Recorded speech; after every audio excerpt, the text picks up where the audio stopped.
All right, here we go. Welcome to the Can I Borrow Your Car podcast. I am your somewhat faithful itinerant podcast host, Mike Garrison. I wrote the book, so that's why I get to talk about it. I have one of my favorite people in the world, George Sandman Mike. of Growth Drive, the Growth Driving Advisor book, which is like called I Want to Make Money Selling Advice, and the Great Community Growth Drive, and the Great Software Clarity. George, say hi to everybody. Mike, thank you. Hello, everyone. And it's a pleasure to be here. And I'm excited. This is one of your inaugural voyages, right? Yeah, man. Excellent. I'm honored. Yeah, you're the first because somebody else wasn't.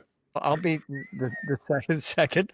We shot the guy who was in first. So one of the things that's important, and you were a part of this journey, is Can I Borrow Your Car is a book, a movement, a company, and really a culture. And it's about collaboration to value human relationships and to create results, positive results, like when you really get down to it. And what we're kind of pivoting to in the podcast, just for the viewers and the listeners and whatever else you're doing with it, don't want to know.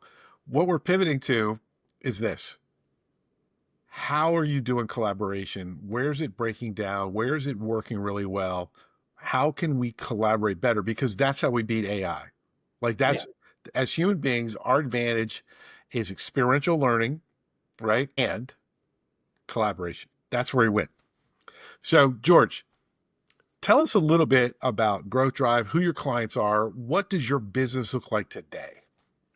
So can I start with a preamble? A preamble to the Constitution. Mike, one of the things you just said that I really love is human relationships, right? And accountability. And we talked about this the other day, you and I. Accountability is an analog experience. And when we say referral implies a handoff. Collaboration does not. And so I love the fact that we're discussing collaboration today. Growth Drive's a professionally diverse community. We have management consultants, business coaches, CPAs, wealth advisors, exit planners, investment bankers, fractional CFOs. Essentially, a lot of the cast that you'd have helping a business owner move their business from where it is today to where they want it to be tomorrow, which you and I can shorthand as an asset, a revenue generating, value delivering asset. That can be transferred. That can be transferred if they so choose. Yeah, we're in the option creation business. So I was talking to somebody today. It's an M&A guy that guy referred you this morning. Yes. Thank you. And we were talking about exits. And he's like, how do you get business owners to be present in a conversation about that stuff? I go, we ask them if they understand the difference between involuntary and voluntary. Hey, 50% are involuntary, unplanned. Yeah. Life comes at you fast. Yeah. I like at a certain point, that business is going to be transitioned, whether you like it or not. By the way, whether you're there or not. Correct. Yeah. Right. You know, so no, thank you. So like when you look at collaboration over your career, when did you first, I mean, you're an older gentleman, so like as far back as you can remember, when did breakfast? Did I take my meds? Like, when did collaboration first start to emerge for you in your career? A really neat career, very diverse. When did it first to be like for you to consciously say, this is something I need to be better at? This is something I need to do. You know, that's a super interesting question. And that's one I haven't really thought about before, Mike. I will say that I'll give you my first example of non-collaboration that sent me screaming into I worked for a business in Philadelphia that had it went from having one of the best cultures, the kind of cultures that a business aspires to. And over the course of just 2.5 or 3 short years, ended up becoming a cautionary tale in a Lencioni book, literally, not figuratively, and with the most toxic culture that I've ever experienced, bar none. And there was no collaboration internally. In fact, including some companies you and I both know, worse than that. Toxic at a level that is mind-boggling. And we won't make this whole podcast about that case, but I talk about it a lot. And so that was my first Oh my gosh. And I had come out of a series of successful startups, and this was a business that was scaling, and we ended up at 50 some odd high 50s million before we had massive engine failure. Hashtag culture. Yeah, we're not landing it late. Anyway, so that was an example of what happens when people don't collaborate, right? What happens when people are toxic, what happens when they are actively practicing what I call the pocket veto, which is, oh yeah, Mike, no, we're definitely gonna do I'm gonna tell that client all about you. Silence, crickets. So it was actually in my work in this industry, an industry I've been in now for 14 plus years. And it's in this industry that I noticed that when groups of advisors got together and consciously, purposefully worked together, and I'm not saying formed a firm, but they consciously and actively worked together, they were definitely much better at acquiring clients. They were much better at doing the work and delivering results. And it doesn't take, it doesn't take long when you see that playing out to say, wow, this is something we want to encourage. This is something we want to nurture. This needs to be the culture of our community. The Growth Drive community's culture is, we are net givers. We are lifelong learners. We are share bears. I mean, that's what we do. Collaboration is the name of the game. And one more quick observation, if I might. So I was running a full day workshop at the BEI conference 2 years ago in Denver. Great group in the room. I think we had 32. We did 32 people, a little oversubscribed by 2. And in that room, I asked softball. We had worked through several topics and I got to, and everyone would want to, and then of course at this point, everyone would want to bring in a business advisor, right? 2 hands went up, 32, 2 for 32, 1 for 16. I was shocked, stopped the workshop, and we workshopped that. And that came down to a lack of, no one was willing to introduce a business advisor into their business owning client. These are the room full of wealth advisors, because business advisors run amok. They don't collaborate, they run amok. And so I immediately set out to fix that, at least in our community. So collaboration is incredibly important. And it's the difference between clients succeeding and clients having heartbreak at the end of their career. That's really what it's about when you get down to it. So like just a couple of bullet points. What helps you identify the right type of professional to collaborate with? What are you looking for? Quality assurance, right? So I have, if I'm a wealth advisor and I have a business owning client is arguably the most valuable client. They may be bringing in they may be pumping cash into their investment accounts. That's great. They are also, we hope, building asset that one day will provide a liquidity event and go from being an underperforming illiquid asset to being a high performing, a cash delivering asset. And so can you ask me the question again? I got my train of thought. I'm on a roll. Whether it's a financial advisor, a CPA, M&A person, because you get to interact with all of these professional advisors. Yes. What are 1 or 2 things that you think helps you or someone else identify this is a potential right person? Yeah. It's interesting. Somebody asked me a couple of years ago, 3 years ago, how we attracted such high quality professionals. And I said, what strategy? I said, I don't have a strategy. This is who we attract. So the one thing I would say is to have an unwavering commitment to quality assurance, so that when I, for example, turn and talk to a wirehouse and say, here's why you want to be introducing C3D. C3D is our certification. You're in the final stages of earning it now. Certification in the 3 dimensions of growth.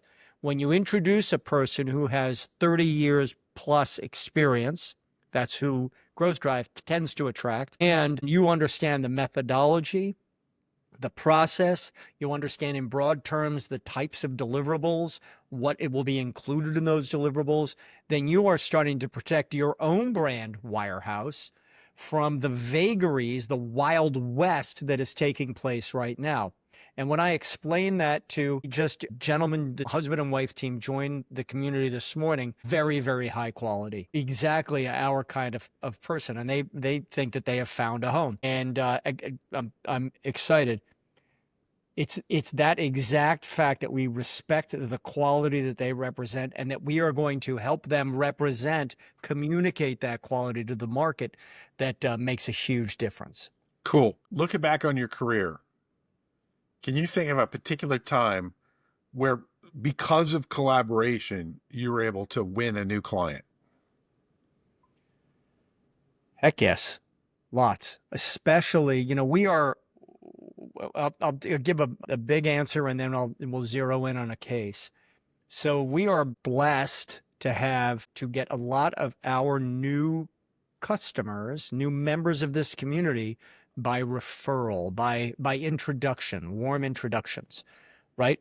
So, and I know that you bring a lot of people into the community, and I'm grateful. I'm collaborating with a marketing person right now. She is a strategist. She is a marketer. And her career has been spent. She came out of KPMG running their marketing, and she is working with accounting firms as they transition from being CPAs to actually living up to the advisors and accountants. And those CPA firms, what we offer is turnkey. We actually do deliver a turnkey solution. And so she and I are collaborating very, very closely we're kind of joined at the hip, talking to these CPA firms and collaborating very closely. I understand the business case, what we bring to the table, and I understand and honor her role at the table. So rather than, one of the bad behaviors is to elbow the other person aside or forget to communicate, forget to do something as simple as CCing them or BCCing them on emails. She and I are read in on everything that's going on, and we act as if we were under a single brand. And that, I think, is the pinnacle of collaboration. Yeah, I'm like, part of being a safe driver in collaboration is use your turn signal. Right? Yes. Right? Yep. Yeah. I mean, so much of it, or like let people know where you're going, right? Yep. Because fundamentally, when it's a shared ride and like you drive it down to Charleston where you live, but I need it in Roanoke, we have a challenge. That's hey, man, called running amok. where is the car? Yeah. That's a question you should never be asking, by the way. On a serious point, you should never be wondering what the heck is going on with, and we all get territorial, right? So we have one firm we're working with. She brought them to the table. She made the introduction. She made the opening pitch. I came in, backed her play. But I need to respect, and she needs to know exactly what's going on in that account at any given time. If we think about a wealth advisor and a business advisor, does the wealth advisor want to lift the hood and get out the wrenches and work on the engine? Heck no. But does the wealth advisor want to know on an ongoing basis what's going on? We teach this in the C3D certification program. He said, shilling for it again. But that is, listen, man, over communicate. It's better to invite someone to a meeting, even though they may or may not be relevant to the conversation, than to say, oh, we had a meeting. Sorry, you missed it. Well, like when you get down to it practically, and this is where people, wet the bed on collaboration.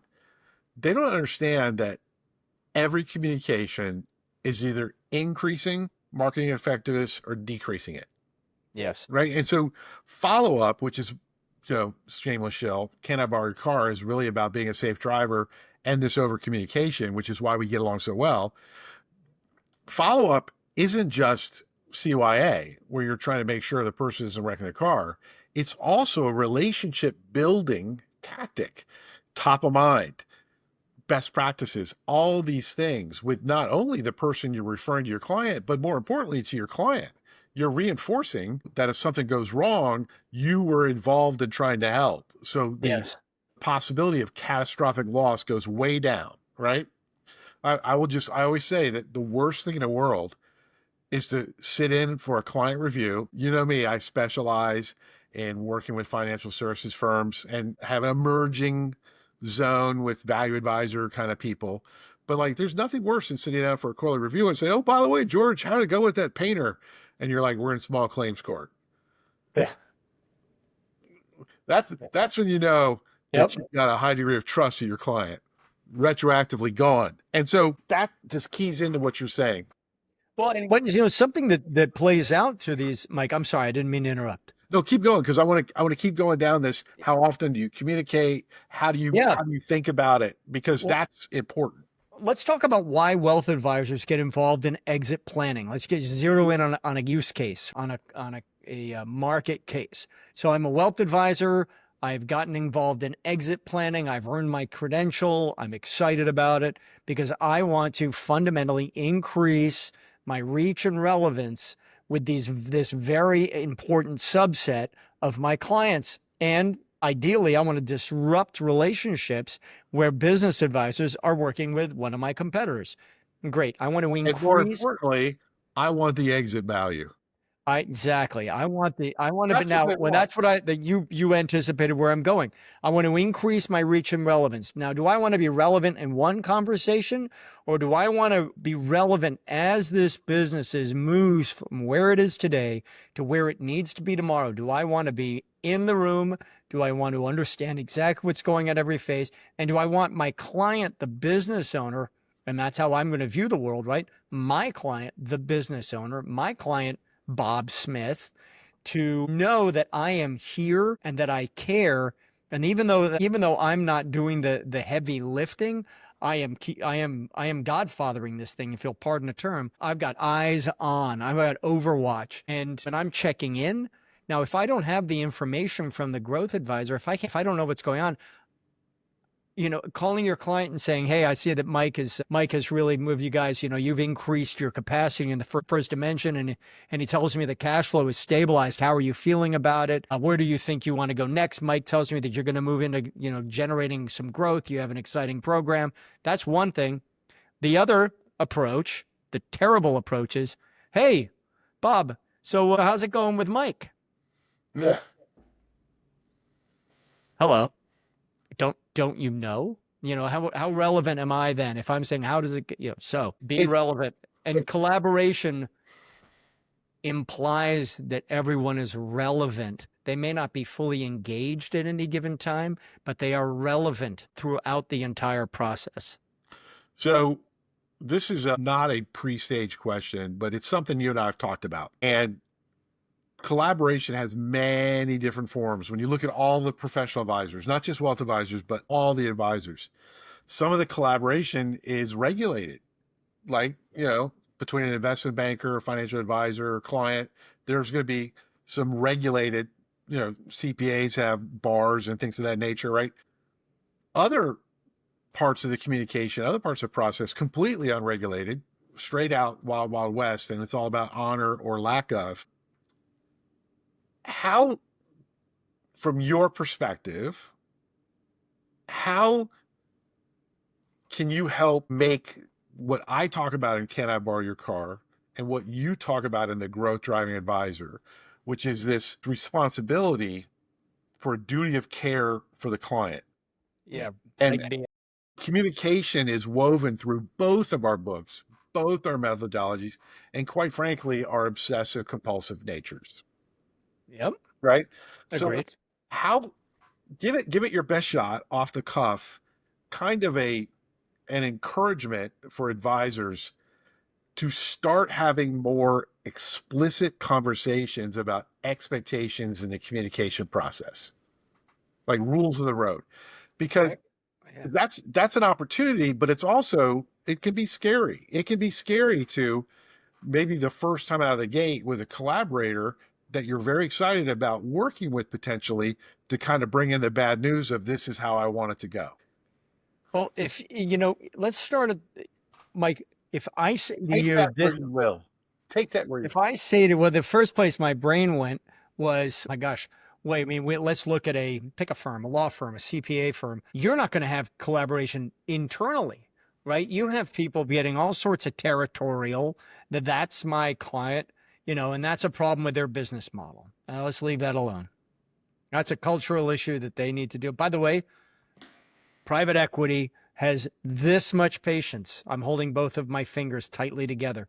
This much patience for that stuff. So And private equity is very active in both those spaces. The White Walkers are beyond the wall. Yeah. I'm dead serious. CPAs, yeah, man. Wake up. So, if I set the expectation with you, here's how we sit down and we have a conversation, imagine a conversation with your spouse, imagine a conversation with one of your kids. When you say to them, well, here's how I think it's going to go, or with your kid, here's how I expect it to go. When you set expectations, then you give at a certain level, you're giving the other person a vote, right? So they can vote themselves out of the conversation completely. Thank goodness it's happening at the front end, right? Or Correct. They're saying, okay, well those first two things work for me, but this other part does not work for me at all. Now we're having a collaborative conversation. We're in a discussion, frankly, a little bit of a negotiation. Yes. And I may want to bend a little, but this is why having guiding principles is so important. Because if I have guiding principles and I communicate them to you and say, here are my guiding principles, and here is how I think this is going to play out. If you're ever in a situation where I'm not in the room, but you understand my guiding principles, you'll remember, well, George said that as long as it's in the client's best interest, and I believe deeply, and I can prove that this is in the client's best interest, I don't have to stop and call him. Then I, as the non-participant, could say, you know what, fair. By the way, I can also, as collaborators, am not going to second guess your decisions. Now, let's talk about bad behaviors. Second guessing your decisions, telling you were wrong about something. And I've watched this happen, right? Telling you were wrong about something that I personally have no earthly expertise about, right? But I read a book or whatever. Also, arguing in front of the client, that is not collaborative behavior. We settle our disagreements. Why did I come up with the advisor's pledge? The advisor's pledge was crafted after that I view it as a fiasco moment in Denver where 32 people, and Mike, we were in your workshop. In your workshop, there were 12 or 14 people, right, subsequent. And again, only 2 hands went up. And I'm like, listen, I'm 4 for 44. What the heck? 4 for 46. It was insane. This is not. One of the things, I love where this is going. And I just want to encourage listener, viewer, here's the deal. And by the way, this is a very positive thing, right? We're talking about problems, but this is how you actually avoid problems. Well, this is actually how you really increase velocity and scale in referral process. Yes. You don't build trust through explicit agreements, maybe not contractual in a paper sense, but definitely social contract. A couple of bad things happen. Number one, if you haven't had a conversation with your client and the person you're introducing them to about what you are doing, for example, I referred you this morning. I had a very specific conversation with that person about who you were, what you did, why I felt like you were the right person to talk to. And, I said, hey, and George does not suffer from a lack of confidence about his product, right? That was not a cast of aspersion at you. It was letting him know that he's not talking to someone who doesn't know what they're doing. And I expect you to close that sale, by the way. Yes, sir. That's right. Board member talking. So there we go. drive. But here's the thing. It's too late to talk about what you would have done after the car accident occurred. Yeah. Right? And so one of the things that I look for in collaborators, because the first time I refer you, you're not a collaborator. You are at best an expert service provider. Yep. You are not a collaborator. Yes. And I always tell people the reason that I insist on having a conversation before I introduce you, at least the first time, to a client or a friend, is I want to see how you react to my rules of the road.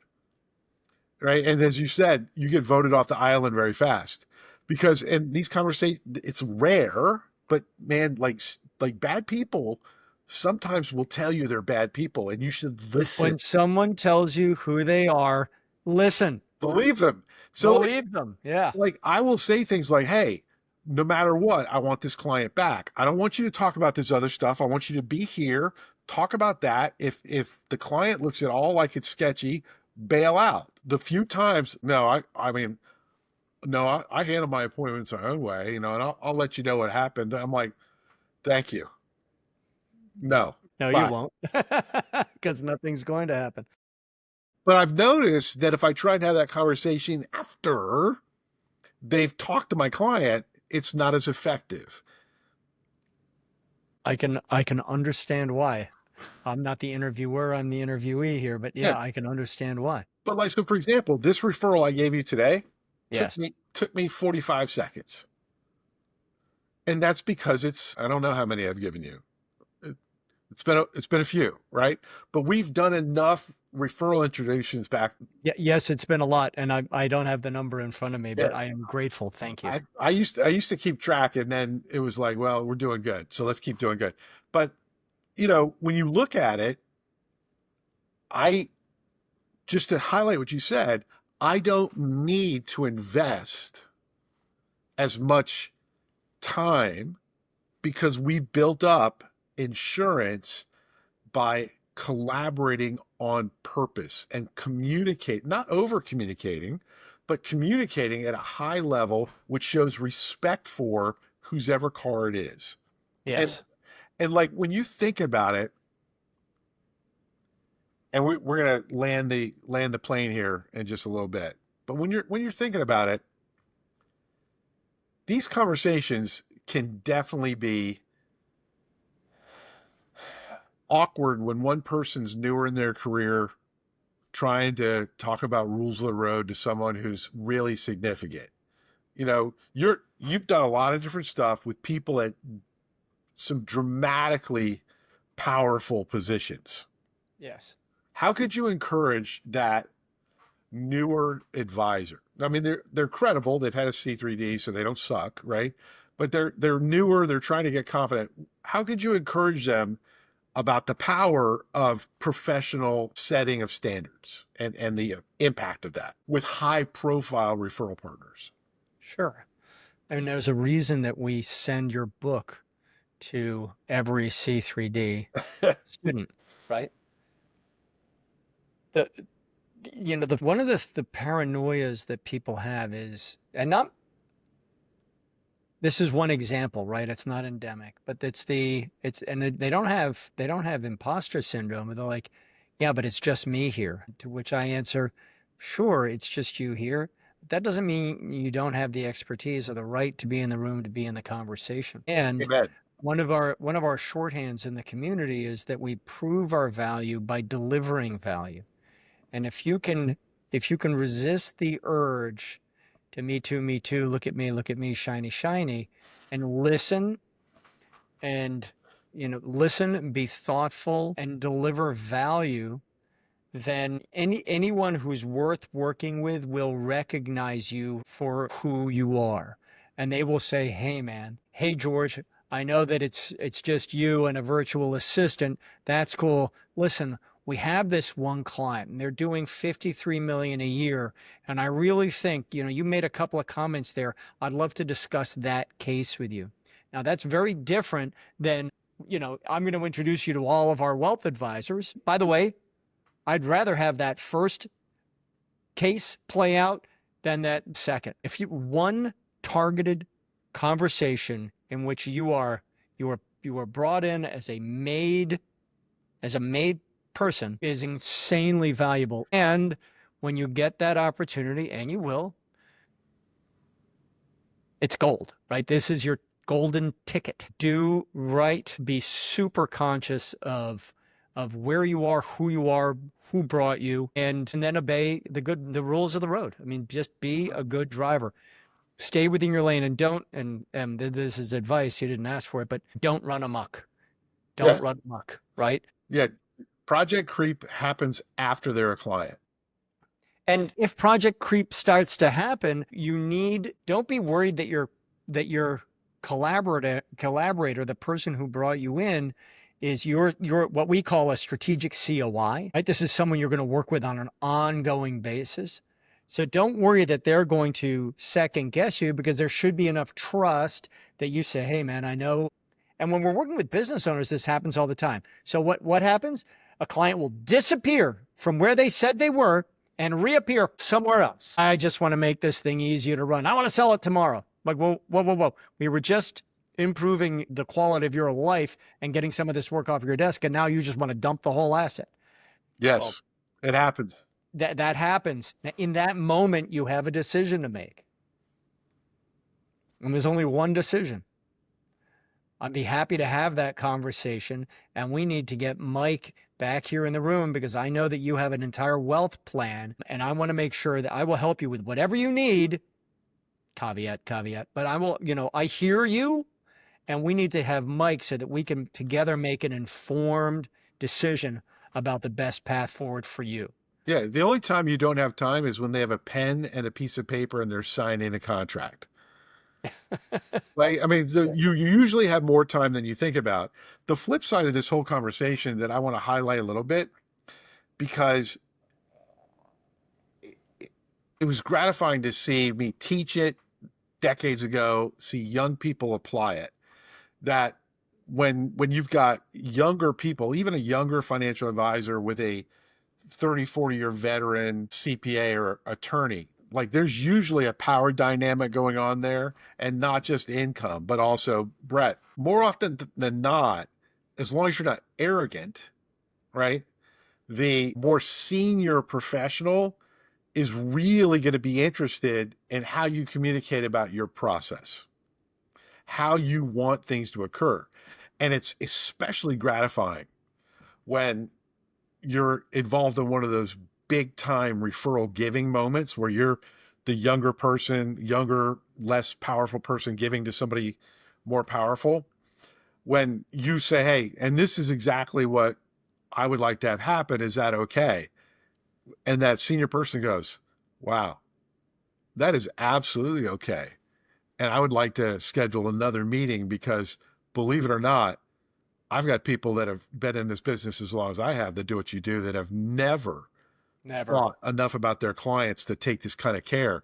You're the type of wealth advisor. You're the type of attorney. You're the type of CPA. And that's, I just want people to understand is there is an element of CYA to this, that when you are dictating what you consider to be fiduciary standards of care, that there is a benefit to that from a risk mitigation perspective. But there's also a risk or a reward accelerant process. And when you're communicating like this, what we're really looking for when it's at the end of the game in collaboration and especially referrals, we're trying to identify that subsect of the human race, the population, right, that will do the right things and will communicate. And that's why, like, you're not just protecting your relationship with your client, you're also looking for real golden geese. You're looking for really reciprocal minded people. The most reciprocal minded people are not casual about relationships. Well, Mike, what you just described is what sets your methodology and process apart from referrals. Referrals, we talk about it, love the term, hate the term. If advisor A refers advisor B into a client engagement, and advisor B sees this as a one-off opportunity, think about how that will impact their behavior. Now, if advisor A and advisor B are strategic COIs for each other, and advisor A introduces advisor B into an opportunity, and advisor B has to do or say something that is going to cut their engagement short, advisor B knows that advisor A has a quiver full. This is not cutting off their income for the rest of the year. This is why these collaborative relationships are so important, so valuable, and become so closely knit. And I could talk about people in the community who, we're at the level where people will send, I would send you into an RIA blind. No problem. I trust you completely. And there's no question. Now, if I just said, so I think I've made my point. Yeah. So it's interesting. Like so this is a nice follow-up moment because we haven't had time to talk about it, even though we've talked twice today. For 3 times. Yeah. Oh my God. but it's working. We're making money. It's what, like, go deep, people. We are collaborators. Don't go Heck yes. shallow. So a really cool guy you referred me to, who's really, really great at insurance. Yes. Really awesome guy. Love him. Yep. I had a joint first meeting with one of his Ferraris in his garage yesterday. And it was a very challenging appointment, not in tenor, but this is a very successful, very, very, when I say cagey, I mean that in a complimentary way. This is not a loose lips. This is someone who's in control of what they're doing, making millions upon millions of dollars, and is at the top of their game. Yes. Absolute top of their game, which was immediately apparent. I knew going in that this was a really successful person, but it was really apparent that there was no easy thing for me to key on or talk about to create major rapport, to have a need or a want. And I was nervous, right? Because I never want to wreck the car. This mutual friend of ours that introduced me, he is an amazing member of our community. I'm like, Yes. whatever you do, Mike, don't jack this up. Both hands on the wheel. And it wasn't until near the end that, and I was not frustrated, but I was worried, right? Wasn't until the end that we got to a moment where I actually was able to provide some value, and I almost wiped the sweat off my brow. Right. But it was like, it was a moment where the eyes peeked over home improvement, but peeked Yep. over. Yep. And I was like, hey, is it really this? And he goes, yeah. I said, man, that sucks. I go, that's terrible. Here's what I think you should do. And it doesn't involve paying me or anyone else. I was literally get on Chat GPT and do the following things and just think about this for a while. This one little exercise, it's a pretty nuanced, high level coaching technique. Sounds easy, but it's not. And I got to thank you. Email to me and our friend this morning. Nice. Which made my day. Right? 100%. That's great. And this may end up being a client down the road where there's huge need, but like, I just want to impress people. George, when you're saying don't be there for one client, I followed up with our friend immediately after. I'm like, hey, did that go okay? I felt like, and he's like, no, it was great. You did a great job. I'm like, okay. Like, because it wasn't like you got the ball into the end zone. There was no moment. You know what I mean? What? And you were there with your team, right? You were there with this gentleman with Buffalo, and you were there as part of a team, and you were not going to, jettison your wing tanks. You were like, okay, and if I walk out of here, I am very happy, perfectly comfortable walking out of here empty-handed. I would like to deliver value because it makes the gentleman who brought me look good. And he deserves it, man. He is a rock star. Man, he's great. He's one of my favorite people too. I kind of want people in the community to know more about him, but I kind of don't. That is, if you're listening, we are net givers. That's right. We are share bears. Net giver later. After. So, but that's a great example of, and I'm happy that, and it played out well. And that's another one that we all hear. Anybody who has had any sales training, you have how many ears and how many mouths, and they should be used in proportion. There's a quote from Shakespeare: wise words in mouths of fools do oft themselves belie. And that is, live your life by it, man. It is better to sit in a whole meeting and not say a word and have them wondering why you were there than to flap your gums and prove that you shouldn't. Yeah, you shouldn't.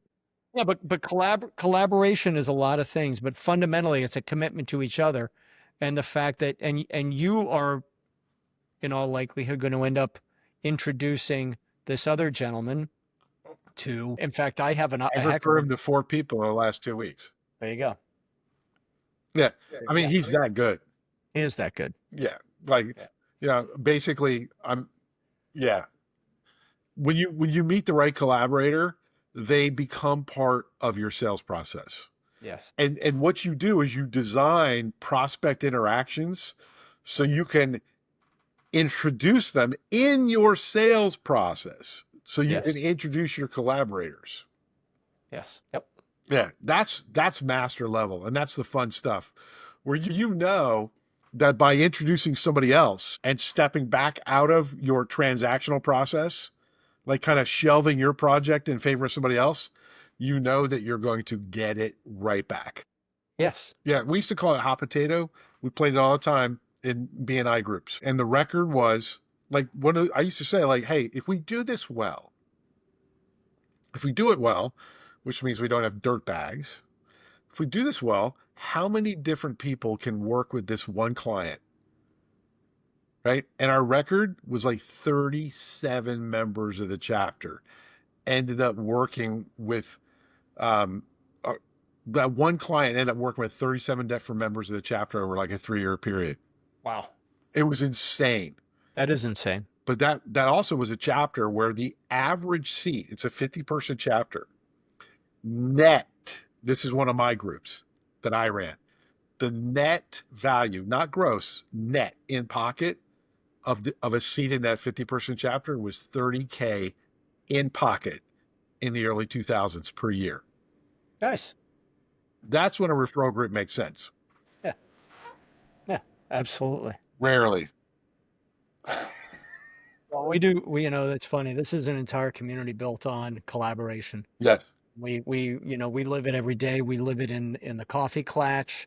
And we have pointed and spirited conversations about what that is. Yes. Yeah, and it's very alive, Kiss. Yeah. And I wish that for everyone. If you're in a clutch and somebody doesn't disagree with you, you are not on a clutch. Or one particular friend was not there. But yeah. Hey, we got to land this plane. This is okay. I couldn't have thought of a better guest to be first second. Thank you. I'm riding shotgun on first. No, this was good. So part of this podcast now is I want to ask for your help, George, and I want to ask the listeners' help. I need to talk, and we want to keep exploring this subject with as many professional advisors as we can.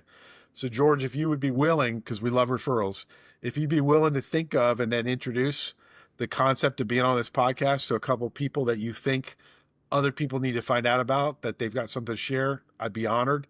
Listeners, if you think of a professional that you know that would be awesome, that you'd like A, to have highlighted, and then B, let them share some of their knowledge, I would be honored. That's funny. This is why we get along. I already had 2 names. I'm like, offline. I'm going to talk to Mike about player A and player B. Definitely. Well, cool, man. Well, brother, I love you. You're awesome. Same. It does suck that Thanks, I won't Mike. see you till, well, actually, I'm going to see you in August. You are? That's very cool. You know, in Phoenix, right? In a state we normally wouldn't visit, but anyways, it'll be good. Well, we wouldn't visit that part of that state. I love the rest of that state. Yeah. But yeah, man. And I'll see you again here in Charleston in October. Hey, man. Can't wait. All right, man. Appreciate you, brother. Hey, Mike. Thanks. This was fun. Appreciate it.